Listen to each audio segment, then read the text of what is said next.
P.1 Homework Part 4. Now we're getting into some real algebra, where we are combining like terms and we are simplifying an expression. And our calculator will help a little, but not a whole lot. We're going to have to do a lot of this by hand. So number 24, we have this 9 out in front of that parenthesis. And we're going to have to use the distributive property. That means that 9 gets distributed or passed out to everything in those parentheses. And it gets passed out with multiplication. So this becomes 9 times 9 times x. 9 times 9 is 81. 81 times x is 81x. Then we have 9 times negative 5. 9 times negative 5 is negative 45. And we write that negative 45 as a subtraction. So all we've done now is multiply 9 by both things in this parenthesis. 9 times 9, 9 times 5. And we still have hanging out here on the end plus 13x.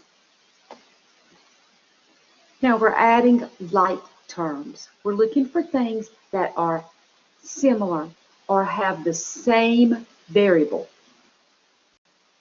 which is the 81x and the 13x. 81 and 13 can be added because they both have an x. 81 and 45 cannot be subtracted because 81 has an x and 45 doesn't. So these cannot be combined. They can just be written down next to each other. These two cannot be combined because this term has an x and this one doesn't. So the two that can be combined or simplified are the two that have an x. And we don't use the minus. We don't use 81 minus 13 because this minus is attached to the number directly behind it. That subtract goes with the 45. The symbols are related directly to the number behind it. So this plus sign goes with the 13. So what I'm going to do is add 81 plus 13. And I'm going to let the calculator handle that. 81 plus 13 is 94. So 81 plus 13x is going to be 94x. Nothing combines with that minus 45, so I'm going to have minus 45. And my answer is going to have two parts, or two terms, 94x minus 45. Problem number 25. We've got a lot going on. We've got brackets and parentheses and exponents and addition and subtraction. There's all kinds of stuff going on in 25.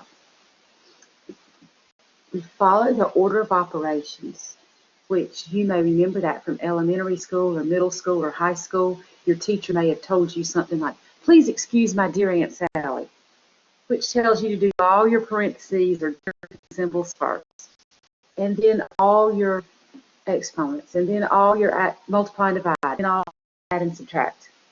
So that's the order that we're going to follow. So you're going to do these grouping symbols. We go inside the parentheses, and x squared and 9. This has an x, this does not, they can't be combined. So I move outside the parentheses to my next grouping symbol, which is the bracket. And I'm going to distribute the 6 to everything in this parenthesis. The 6 does not get distributed to 8 because 8 is not in those parentheses. It's like it's outside, so it doesn't get the 6. So we're going to have the 12x squared plus 5 minus bracket. I haven't changed that at all. Now we're going to distribute this 6. 6 times x squared is 6 times x squared. When you write a number and a variable next to each other without a symbol in between, it means multiplication. Now we're going to distribute the 6 to the negative 9. 6 times negative 9 is negative 54. I didn't do anything with the 8, so it's still plus 8. Close the bracket. Inside the brackets, I have like terms. The negative 54 and the positive 8 are alike because they're just both numbers and they can be added. They cannot be added with the 6 because 6 has an x squared and these do not have an x squared. So we have 12x squared plus 5 minus parentheses. The 6x squared doesn't get combined, but the negative 54 plus 8. Now that's a minus 54, but when we're adding these, we take the sign in front. It's a negative 54. So we're going to go to the calculator, and we're going to type in negative 54. The negative is down at the bottom by the decimal point. Negative 54 plus 8 gives us a negative 46. So that gets written down as minus 46.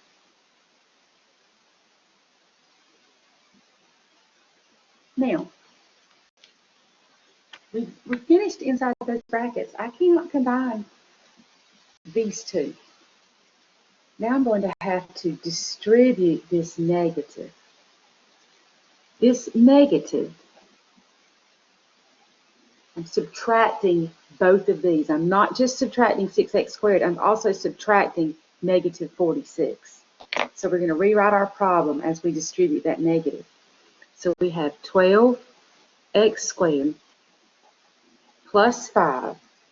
When I take this negative and I subtract 6x squared, it's going to become minus 6x squared. When I subtract this negative 46, subtracting a negative, that minus minus turns into a plus 46. And now we look at what is alike.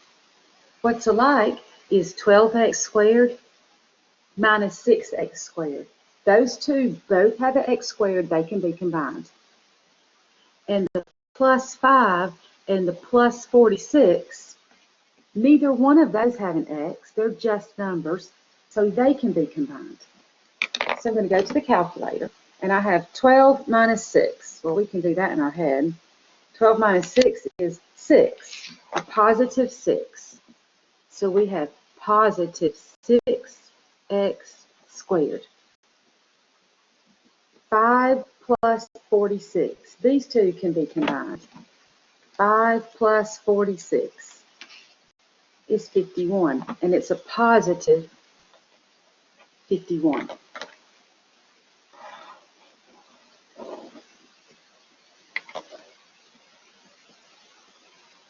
Number 26.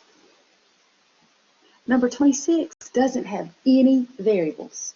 If there are no variables in the problem, good news, just type it straight in the calculator, just the way you see it. So we're going to type it in. 5 squared, subtract 32, divided by 4 squared, times 8 minus 5. Now the division symbol looks a little different, and the multiplication symbol looks a little different. Check to make sure that you've typed in the problem exactly, and then hit enter, and there's your answer. That answer is 4.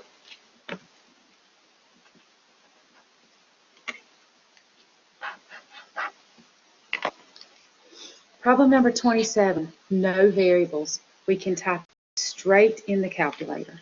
7, subtract 7. Now we don't have a bracket on the calculator, so we just use parentheses.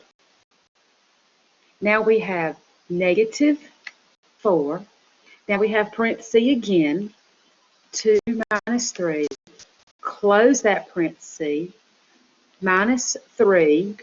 Open parenthesis. 5 minus 4. Close the parenthesis, and now close the bracket, which is another parenthesis. And we hit enter, and our answer is 0.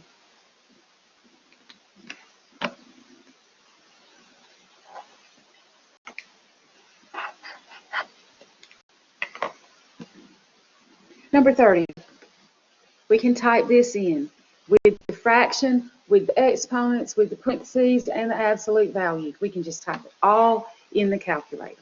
So first thing we see is that we have a fraction. So we have to go to the fraction button, which is above the 7. So hit the fraction.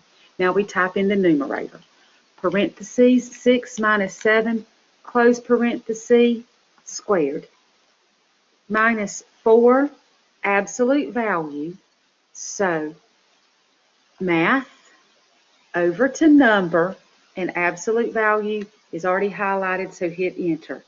Inside those absolute values, we have 2 subtract 7. Now I'm going to arrow down to get to my denominator. We have 148 minus 2 times 6 squared. Now look at your problem and make sure that you have entered it all correctly and hit enter. And that answer is -1/4.